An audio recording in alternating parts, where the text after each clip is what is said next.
而家咧就準備要攀上維園納索斯其中一個最iconic 嘅景點啦，就係佢呢個阿波羅神廟。咁咧其實我而家正前望望佢咧，佢同我心目中一個廟嘅形象係一線差嘅，即係希臘嗰種神話 feel。我覺得啲建築都即係差唔多啦，係嗰種感覺嘅。同埋咧，佢而家即係對正呢一個日落西斜嘅點樣，真係好阿波羅啊！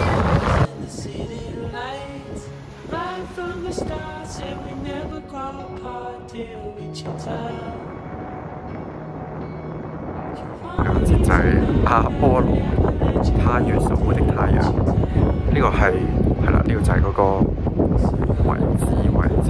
睇下哦，原來呢一度以前好乜，以前好乜，咁其實都幾得意。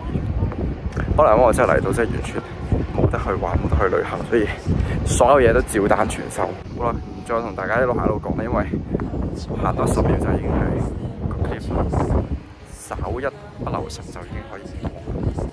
發現咧，佢哋呢度咧好多呢啲小嘅巷弄，咁你就會喺巷弄之間穿梭，就會發現到好多新奇啲嘅嘢。因為如果你喺個 shoreline 嗰個行咧，就即係商業化好多，你知道全部都係貨旅行。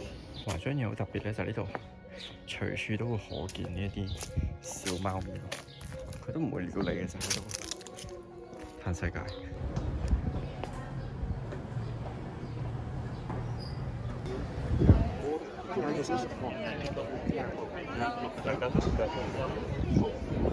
真係講出嚟都唔信啦！咁我而家咧喺 Naxos，咁琴日就遇到即係一對香港嘅情侶啦。跟住之後輾轉之後咧，發現其實我哋原來係識噶啦，好 random 地約咗食一餐 lunch。上面象到呢個世界有幾細。我識嘅人 ，OK， 我哋拉到最遠，我哋用 IG 嚟講，即係可能當幾百個啦。咁樣嘅遙遠嘅他方都竟然可以遇到，嗰個機率實在太誇張啦！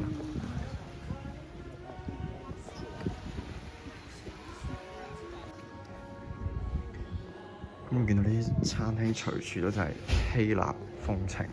其實我唔知，好似所有即係呢啲海島型嘅地方，即係咩希臘啊、夏威夷啊嗰啲都，即係個 vibe 都係相類似。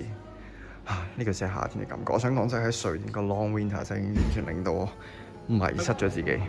想話咧，真心有啲後悔冇去 Naxos 耐啲，選擇咗嚟Mykonos2日。即係大家見到即係紙醉金迷好多咯，即係直白啲講，即係啲人都即係穿着又好，或者呢一度嘅物價或者嗰啲鋪頭嘅種類咧都係唔同。咁我而家就嚟咗間餐廳，即係坐低咗啦。咁都叫做格瓜價，但係即係依然係頗貴啦。但係都冇辦法，咁即係唯有體驗下呢個小資嘅生活啦。而家其實已經係下午嘅差唔多6點鐘，決定去踩游水，因為今日咧即係冇就攤咗喺間房度，一日唔知做乜勁咁，即係 don't feel like moving。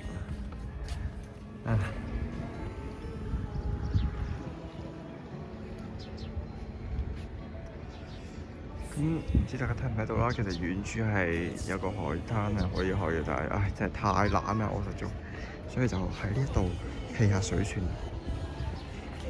咁咧你會見到其實呢個位同嗰個碼頭都幾近啦，咁所以地理位置上嚟講係幾方便。咁其實呢一日已經係即係我喺島上面即係活動嘅最後一日啦，跟住覺得勁快咯。跟住咧想分享下咧，即係其實我嚟咗唔係好耐啦，但係嗰日搭嚟 Mykonos 嘅時候咧，咁就遇到個即係求其拗水出嚟嘅人啦。咁佢就識得香港呢個地方，佢噏得出我哋係講 Cantonese 喎。跟住佢話睇落去唔似香港人，佢話我睇落去似 Philippines，因為我曬黑咗勁多。跟住當下就真係勁唔開心，即係明明已經超勤力搽防曬，但係都係即係於事無補啦。希望翻到瑞典嘅嗰短短嘅時間，同埋隔離嘅21日係可以令到我即係變翻白少少，因為真係一去到翻天響之後成個攤咁。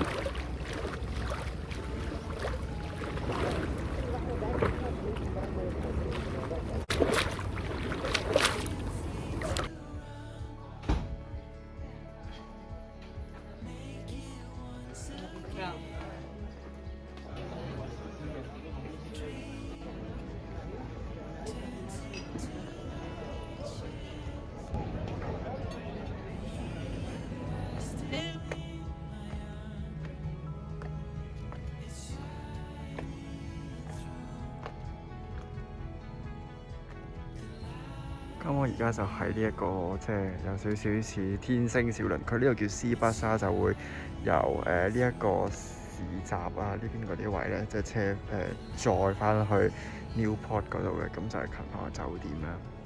咁唔知大家覺得呢度感覺點？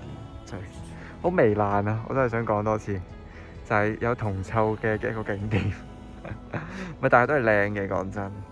咁啊就喺度最後一日啦。好啦，咁咧我而家就準備要擒上去啦，真係好攰啦！即係我因為係落機嘅時候，其實都已經4、5點，我仲要做埋個 COVID test，即係聽日可以翻到去瑞典。咁所以好趕啦，即係而家已經7點啦。咁咧我仲要趕到睇完呢一個之後咧，嗱一聲擒落嚟喺8點前入妙思人睇。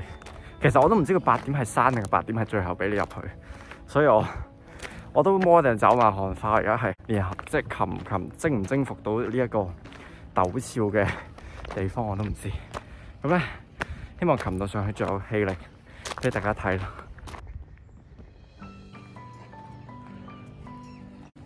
咁後面你見到咧就成個雅典都喺後面啦。喂，仲有好高，點解擒幾都擒唔晒咁樣屌 ？My God！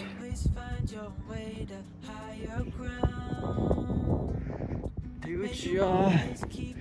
近在咫尺啦！哇！真係唔係人咁笨。我行咗10分鐘嘅，想象到我個步伐有幾急躁，同埋即係買一套票真係唔想蝕俾佢。我想講唔知係因為 Covid 定係點啊？一裝咗勁多呢一啲咩殺風景嘅嘢喺度，咩事啊？想問係咩事啊？你咁樣係咩事啊？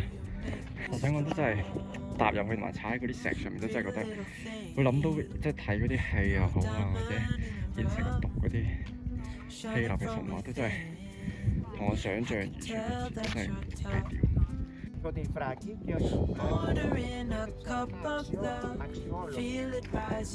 發入邊個求其啦，有得影就影。即係咁樣真係唔想睇啲咩咯，即係吊臂啊，嗰啲金屬架點解喺度，想點？其實我自己都唔係好咁相信，呢度咁高，我上去睇完影相落嚟半個鐘，好而家去博物館，黐撚線。即係我諗已經係超過咗即係走馬看花，諗係走佬嘅程度咯已經。OK， 旅途就總係會有呢一啲 shit 嘅嘢發生。雖然佢係八半山啦，但係佢已經過咗最遲嘅 entrance time 啦。咁咧就收皮啦，所以講嚟講咩威物，同埋我嘅套票啊，屌你老味！我諗下先，如果就咁上山嘅話係幾多咧？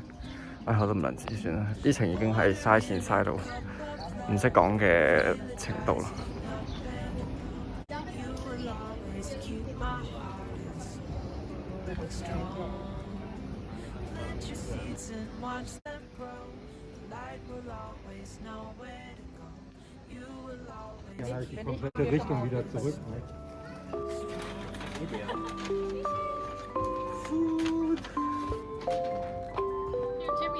最後晚餐。